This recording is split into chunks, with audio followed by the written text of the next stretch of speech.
My husband demanded our savings. I showed him the receipts. After we got married, my husband and in-laws handed me control of the family finances. Years later, when his business hit trouble, he demanded I hand over our savings to bail out his company. There's no money, I told him. He didn't believe me. My parents' retirement brings in $8,000 a month. I transfer you at least $5,000 monthly. How the hell is there no money? Give me the money now, or do you want us all living on the streets? Facing his interrogation, I pulled out the ledger I'd kept for years.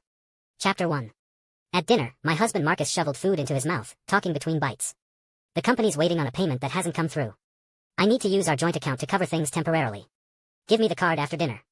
My in-laws, Robert and Patricia, continued eating calmly, watching my reaction from the corner of their eyes. I kept my expression neutral. When we married, Marcus insisted I handle all the finances. His parents even handed over their retirement accounts to show they trusted me. For 5 years, I'd managed every penny that came into this household. But now I didn't even look up from my plate. The account's empty. What? Marcus slammed his bowl down. You're telling me we have nothing? We give you everything. How can there be no money? Patricia stage whispered, loud enough for everyone to hear, I wonder if it's her family. I had a younger brother, Tyler, 8 years my junior.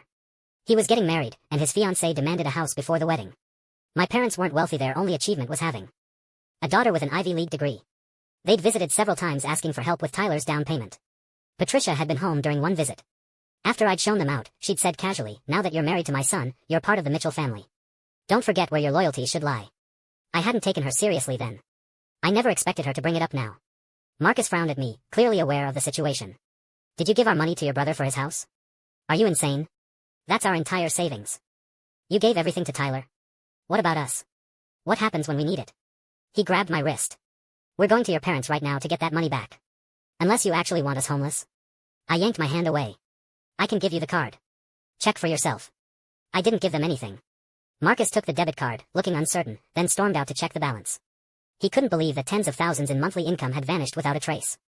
That afternoon, he returned furious, slamming the card on the table. I can't believe you'd do this. Making fake transactions to hide money from your own family. Chapter 2. I stared at him, confused. He'd checked the statements himself at the bank. How could I fake those? Seeing my confusion, he continued raging. Every month after we transfer money to you, there are these huge recurring payments. I check in theory not to anyone in this family. You're pretending the money's gone to deceive us, aren't you? I knew our expenses couldn't be that high. If I hadn't looked carefully, you'd have fooled us all. Robert and Patricia arrived, looking at me with disapproval. Even Robert, who usually acted above material concerns, seemed disgusted. If you needed money, you could have asked instead of being deceitful. We're family. Looking at Marcus's accusatory stance and his parents' suspicious glares behind him, this was their idea of family. When I remained silent, Marcus softened his tone. Sarah, I know about the issues with your family. I believe you didn't give them money. Just tell me where it is. If you return it, I won't pursue this. Remember, this isn't just our money, it's my parents' retirement savings too. If this gets out at your company, do you think you'll keep your job? I remained unmoved. There's no money. Marcus stormed out, slamming the door. Fine. Keep hiding it forever then. After he left, the atmosphere turned arctic. Robert and Patricia had never approved of my background. They'd only tolerated me because Marcus insisted on marrying me. Now they looked at me like I was beneath contempt. Robert scoffed and returned to his room. Patricia was more direct. You have 3 days to produce that money. Between Robert and me, that's $8,000 monthly. Marcus gives you at least $5,000. After 5 years of marriage, there should be at least $500,000. Marcus might let this slide, but as his mother, I won't. 3 days, or we're going to the police. She glared at me viciously. I stared at her jewelry in silence. The bracelet on her left wrist, Marcus bought it at auction last year for $50,000. The 2 gold bangles on her right, Robert's gift this year. Her necklace was this year's birthday present, another $40,000. All charged to our joint account. Yet now, I was blamed for everything. I turned up the TV volume and ignored her. Chapter 3. That evening, Marcus came home drunk. Robert looked up from the couch, frowning. Why did you drink so much? Marcus replied pointedly, what choice do I have when the company's bleeding money? I have to wine and dine clients, grovel for contracts. Even from the bedroom, I could hear his raised voice. He knew I was listening. When I didn't emerge, Marcus banged on the bedroom door. Come out. I know you can hear me. You won't cover the company's losses? Fine. At least give me money for client entertainment. I stayed silent. He had the card. Where was I supposed to find money? Patricia chimed in from outside. Right, we can't fix the company overnight, but we need money for daily expenses.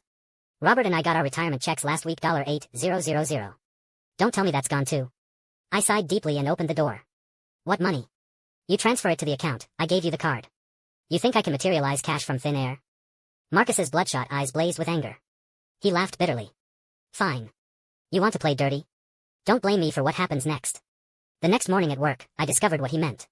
He'd sent a company-wide email to my employer, painting me as a gold digger who'd stolen from his elderly parents. Everyone had received it. Even the cleaning lady looked at me strangely. A close colleague pulled me aside. Look, I get controlling the finances, but you need to know when to compromise. The boss specifically asked to see you. He saw the email. When he came in. Handle your personal drama privately. Public scenes never end well for women in our position. I understood her concern. I'd worked 7 years to reach senior management. Now one email from Marcus threatened everything. My boss didn't care about the truth. He only cared that I'd brought negative attention to the company. He slammed his desk. Do you know how many clients called about this? Do you understand the damage to our reputation? One more incident and you're gone. The company gave me leave to sort out my personal matters. The project I'd led for 6 months was reassigned. As I left, my rival smirked. This is why women should stay home with kids. The workplace belongs to men. I flipped him off and walked out to his cursing. Chapter 4. At home, Patricia was carefully tending to her latest edition exotic orchids that cost $20,000. According to her, these plants were her babies. Patricia had grown up wealthy and remained sheltered after marriage. Money was an abstract concept to her. The greenhouse of flowers she lovingly maintained cost more than my entire year's expenses. I changed shoes slowly. Seeing me, Patricia's smile vanished. Maybe. You should quit that job. All that running around, never home for proper meals. Now that nobody needs your cooking, suddenly you're home early. I expected her coldness. In her mind, I was the villain who drained the family savings. But I didn't have to take it anymore. I pointed at her overflowing greenhouse. Mom, those flowers were bought with money I earned too. Without my salary, you think you could afford to smile at your babies all day? Patricia's eyes widened. Don't talk nonsense. My retirement is $4,000 a month. I can afford my own flowers. At the rate she'd been buying, she definitely couldn't. Once someone decides you're guilty, no explanation matters. I headed to the kitchen to try a new recipe I'd bookmarked. By evening, I emerged with an elaborate spread. Robert and Patricia were already seated, waiting. Seeing the delay, Robert criticized, Sarah, I heard you came home at 9 this morning. Why is dinner so late? Don't you know we can't eat late at our age? Next time, be more considerate. I looked at him strangely. I'd only set one place mine. What made him think I'd cooked for them? As I enjoyed my meal, Robert's face darkened. What's the meaning of this? You steal our money and now won't even feed us? Patricia immediately called Marcus, playing victim. Look at the wife you chose. I warned you about marrying beneath our class. These people have no vision or grace. Now your father and I can't even get a meal. Should we just leave so we don't bother you? Marcus roared through the phone, Sarah, are you insane? What did my parents do to deserve this? They have to eat out because of you. Do you know what the neighbors will say? I continued eating my delicious honey-glazed ribs, planning to make them again tomorrow. Seeing my indifference, Patricia hung up angrily. Fine. We'll eat out. Chapter 5. Marcus returned with his parents. Seeing me, he pointed accusingly. You vindictive witch. What did my parents do to deserve this? Forcing them to restaurants, though you know how that looks? I found his logic bizarre. If eating out was shameful, restaurants would go bankrupt. Last chance, where's the money? Mom says there should be $500,000. If there was $500,000, I'd be the one dining out, I replied coldly. You know our spending. Don't pretend you don't. Their lifestyle was absurdly expensive. They refused to shop at regular grocery stores, insisting on overpriced organic markets. They bought whatever was most expensive, claiming money was just material and happiness mattered more. They were happy then. Now that the money was gone, reality hit hard. Marcus exploded, our spending. Ask anyone in this neighborhood who wouldn't envy your position. Best of everything, treated like a princess. Who neglected you? Fine. Keep being stubborn. Let's see how long you last. I knew he wanted to hit me but held back. That afternoon, I discovered his new tactic. My college roommate called, tentatively asking, Sarah, is everything okay? Marcus told me you're having financial troubles. If you need help. More calls followed. College friends checking if I needed assistance. Marcus had clearly made rounds, playing the victim. The worst messages came from those enjoying my downfall. Finally showing your true colors. We went to school together, I can donate something. No need to steal from your in-laws' retirement. I checked Marcus's social media, nothing. But calling my roommate revealed he'd been visiting mutual friends, spinning tales of woe. Marcus, drunk, had told our biggest gossip, I can't take it anymore. My parents worked their whole lives, and now their retirement savings are gone. I regret getting married. Chapter 6. By targeting the town gossip, Marcus ensured everyone would know within hours. Two could play that game. I put on my plainest clothes, grabbed a worn purse, and went to his company. The small firm of 15 people all knew me well. Seeing my haggard appearance, the receptionist immediately called his assistant. I heard her whisper urgently, Mrs. Mitchell is here. Call Mr. Mitchell quick. I sighed dramatically. Don't bother him. I just came to check on things. I know the company's struggling. The receptionist hesitated. Mrs. Mitchell, you look different today. Marcus always demanded I dress impeccably before visiting his office, paranoid about his image. I used to comply, dolling up even for simple lunch deliveries. But showing up in plain clothes with no jewelry sent a clear message: we were broke. The bright employees would understand if the boss's wife looked this shabby. The company was doomed. That evening, Marcus stormed in. You came to my office? What did you tell them? Why is everyone resigning? What's your endgame? You want the company to fold? Would that make you happy? I shrugged. I'm not the one who made us broke. Instead of denying it, I simply called the police myself. Since this was a domestic dispute, they sent 3 officers to mediate. Patricia was outraged. You called the police? How dare you? I've lived 60 years without dealing with police, and now my daughter-in-law calls them on me. She wailed to the officers, I never wanted this marriage. Now she won't even cook for us. We complained, so she called the police. Officers, please help us. Since they married, she's controlled all our money. We trusted her completely. No pressure about kids, no financial stress. Now my son's business needs help, and she claims there's no money. How is that possible? The officers looked at me awkwardly. I produced my ledger. I didn't show this before because I knew they'd deny it. But since you're here, I'll explain where the money went. Chapter 7. Yes, I controlled the finances after marriage. But I wasn't the only one spending. If we only bought groceries, we'd have plenty saved. But our expenses were astronomical. Let's start with my husband. He spends thousands monthly on client entertainment. Gifts, dinners, golf club memberships. You admit this, right? Marcus nodded grudgingly. That's business. How else do we get contracts? Of course it's necessary. I smiled coldly. Necessary? You spend $3,000 monthly on gifts alone. That's most of your salary. How exactly are we supposed to save? Marcus sputtered, there's still money left. Other families live on much less. You just can't budget. Let's discuss the leftover money then. Those recurring payments you found? They're to your ex-girlfriend, Jessica. Marcus panicked.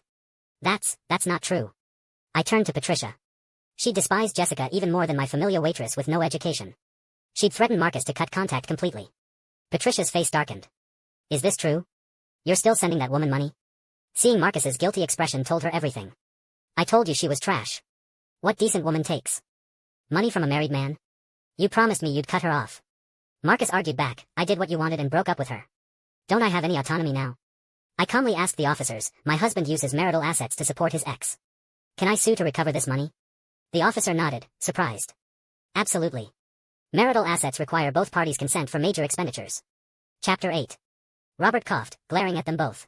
We'll discuss that later. The main issue is the missing money. Even if Marcus spent his portion, Patricia and I contribute $8,000 monthly. Don't tell me 2 retirees spend that much. I shook my head. Actually, you spend more. Before they could protest, I held up the ledger. Robert, the retired principal, prided himself on being above material concerns. But every noble gesture cost money. He sponsored dozens of students. Any struggling kid triggered his charity. Even students who'd graduated and found jobs still received his support. Each student got $500 to $1,000 monthly. With over 20 recipients, it added up fast. Patricia turned on him furiously. You promised me you'd stopped. You think you're some millionaire? How many of those kids ever thank you? You're just funding ingrates. Robert hung his head silently. This was an old fight. Patricia had married him for his kindness, then discovered that kindness extended to everyone but his family. They'd nearly divorced over it years ago. He'd promised to stop, but old habits died hard. Patricia seethed. Our son's company is failing, and you're playing benefactor? Robert said nothing.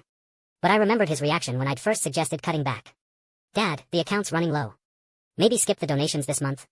He'd lectured me sanctimoniously, how can you be so selfish? Without charity, you'd never have attended college. You benefited from kindness, now you want to deny others? Have some conscience. Chapter 9. Patricia turned to me impatiently. Fine, they spent their money. What about mine? I don't sponsor anyone or have major expenses. Don't tell me I spent $4,000 monthly too. I smiled thinly. After being proven wrong twice, she still acted righteous. No major expenses, just lots of small ones that add up. Patricia's hobby was shopping with her friends.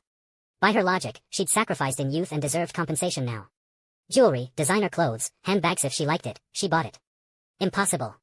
I don't even buy luxury brands. Check the ledger yourself. Monthly clothing alone hit 5 figures. She wore things once, maybe twice, then forgot them. I'd suggested budgeting. Her response? It's my money. Why do you care? Stop trying to control an old woman. Patricia threw down the ledger. You wrote this, who knows if it's accurate? According to you, managing our finances is a loss. Why did you do it for 5 years if we're so terrible? I picked up the ledger quietly. Because I thought we were family. Family doesn't keep score. I'd learned budgeting young. My parents wouldn't fund my education, so teachers fought for scholarships on my behalf. Some secretly gave me money. Classmates shared their lunches. I recorded every kindness, treasuring what little I received. After marriage, I genuinely considered them family. Even knowing the shortfall, I covered it with my salary. But expenses kept growing. I needed to earn more. I took every unwanted project, every difficult client, every overtime shift. The more I worked, the more they complained about my absence. My exhaustion and frustration had nowhere to go. Robert focused on his charity work. Patricia had her plants. Marcus was rarely home. I thought if I tried harder, they'd appreciate me more. I pushed myself until I collapsed at work. Chapter 10. The evidence was overwhelming. Even the officers chided them as they left. You're lucky to have such a devoted daughter-in-law. Many elderly people suffer abuse. She supported you without complaint for years. That's rare dedication. After they left, silence filled the room until Marcus exploded. Sarah, what have you done? Before the police arrived, I'd been live streaming to my social media. Just learning from you, I thought you enjoyed airing family business publicly. Consider it fulfilled. Marcus nearly combusted. I'm about to close a major investment. If they see this, everything's ruined. Not my problem. He'd started this game. The live stream went viral. Even neighbors asked Robert and Patricia if it was true. Your whole family relies on one young woman. That's shameful. The poor girl moved here for your son, and this is how you treat her. They couldn't show their faces. Outside. At home, they redirected their humiliation at me. What more do you want? We apologized about the money. Why hold grudges now? If you had problems, why didn't you speak up sooner? They'd taken my restraint as weakness, pushing boundaries further each time. I laughed coldly. Why now? Because when I woke up in the hospital, every other patient had family visiting. Where were you? I've nursed you through every sniffle. When I collapsed from exhaustion, what did you do? They looked away guiltily. When coworkers called them from the hospital, Marcus didn't answer. His parents did, insisting I was faking for attention. Just wants to skip cooking dinner. Send her home, we don't need her. Always running to hospitals, so dramatic. When my colleague awkwardly relayed their words, I couldn't even pretend to smile. She'd advised me before leaving, life's short. Look out for yourself. We all see how you've sacrificed for them. You treat them like family, but do they? I understood but couldn't let go. I wasn't the wanted child, my parents had made that clear. I'd studied desperately to escape them. Yet here I was again, with a good job, providing for another family that didn't want me. Why couldn't I earn the love I craved? Year after year, I persisted. Until this year, I finally woke up. Chapter 11. I filed for divorce. Marcus initially refused, then saw my determination. After all these years, why now? People will think we abused you. Can't you be reasonable? For the first time, I truly lost my temper with him. Reasonable? Haven't I been reasonable enough? Want me to list all your affairs? Marcus agreed to divorce rather than risk exposure. Fine. Whoever regrets this is a fool. During the 30-day waiting period, I also resigned. My boss tried to retain me. Why? You're about to be promoted. The world's big. I want to see it. An old internet quote I'd never understood. I'd been too busy grinding away to consider its meaning. Now I regretted not enjoying life when younger. The day the divorce finalized, I'd also cleared out my desk. My ex-husband sneered at my suitcases. Good luck finding another man who'll tolerate your attitude. One angry outburst in 5 years made me difficult. What did that make him, the Hulk? Flush with freedom, I smiled and left without arguing. Divorce certificate in hand, I boarded a plane. I didn't hear about them again for a year. During that time, I visited 40 cities across the country. I experienced different cultures, discovered new perspectives. My smiles multiplied, my health improved. Divorce was the best decision I'd ever made. Because Marcus went bankrupt. Without me, their finances imploded. Marcus, Robert, and Patricia's spending habits created mounting debt. Interest compounded until bankruptcy was inevitable. A former colleague gleefully updated me, when you manage things, they spent freely. Now their paychecks go straight to creditors. They can barely afford groceries, let alone meat. I was surprised they'd fallen so far, though it wasn't my concern anymore. Sarah, come on. My new travel companions waved from beside a bonfire, a group holding hands and singing. I quickly ended the call. Please don't update me about them anymore. The past should stay buried. I had a future to explore.